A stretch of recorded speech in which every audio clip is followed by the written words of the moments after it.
Hello नमस्कार दोस्तों, आपका स्वागत है मेरे यूट्यूब चैनल पर। जैसा कि आप थंबनेल देखा, मध्य प्रदेश न्यूनतम वेतन को लेकर बहुत महत्वपूर्ण जानकारी सामने आई है।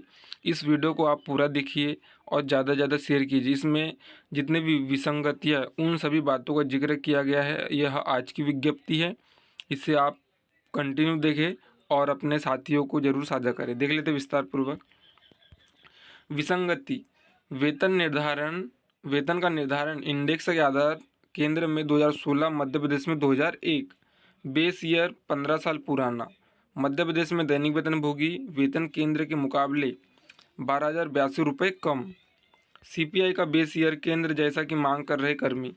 प्रदेश की मिलों, कारखानों, उपक्रमों, बंगलों, दफ्तरों में कार्यरत दैनिक वेतनभोगी कर्मियों के वेतन में अभी इजाफा किया गया है। इसके बावजूद इनका वेतन केंद्र के अधीन कार्यरत इस श्रेणी के कर्मचारी से 9,000 से 12,000 तक कम है। इसकी खास वजह यह है कि केंद्र के मुकाबले मध्य प्रदेश में इनके वेतन का निर्धारण 15 साल पुराने उपभोक्ता मूल्य सूचकांक सीपीआई 2001 के आधार बेस ईयर पर चल रहा है। केंद्र में यह वर्ष 2016 के आधार पर निश्चित है। एक्सपर्ट बताते हैं कि केंद्र के दैनिक वेतनभोगी कर्मचारियों की तुलना में मध्य प्रदेश के चारों श्रेणी के कर्मचारियों को 9,351 रुपये से 12,082 रुपये तक कम वेतन मिल रहा है। ट्रेड यूनियन और कर्मचारी संगठन कई वर्षों से सीपीआई का बेस ईयर केंद्र के समान करने की मांग कर रहे हैं। वेतन सलाहकार बोर्ड गठित, बेस ईयर निर्धारण में बदलाव के आसार बढ़े।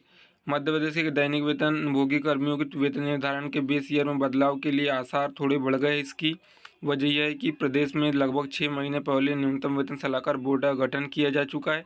इसमें श्रमिक संगठनों के कुछ प्रतिनिधियों को भी शामिल किया गया है।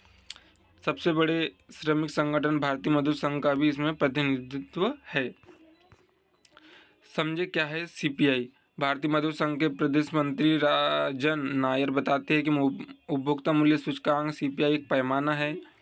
मुद्रास्फीति को मापने के लिए इसका इस्तेमाल किया जाता है। देश की आबादी द्वारा उपभोग की जाने वाली वस्तुओं और सेवाओं की कीमतों पर डाटा एकत्र करके खुदरा मुद्रास्फीति को मापा जाता है। आसान शब्दों में एक चयनित समयावधि में वस्तुओं और सेवाओं के मूल्य स्तर में वृद्धि की सीपीआई कहा जा सकता है। यह एक खुदरा उपभोक्ताओं द्वारा उपभोग की जाने वाली वस्तुओं के मूल्य स्तर में परिवर्तन को मापता है। सीपीआई किसी अर्थव्यवस्था की मुद्रा की क्रय शक्ति को मापता है। वर्तमान में सीपीआई गणना 299 वस्तुओं को ध्यान में रखकर की गई है। 15 साल पुराने बेस ईयर के कारण इनके वेतन में इतना अंतर। श्रेणी वर्ष 2001 वर्ष 2016 अंतर। अकुशल 10,175, 16 के अनुसार 19,526 में अंतर है 9,351 रुपये। इतना नुकसान हो रहा है।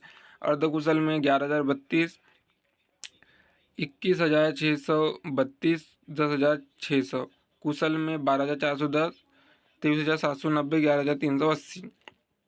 उच्च कुशल में 13,710, 25,792, 12,082। बहुत महत्वपूर्ण जानकारी है। धन्यवाद।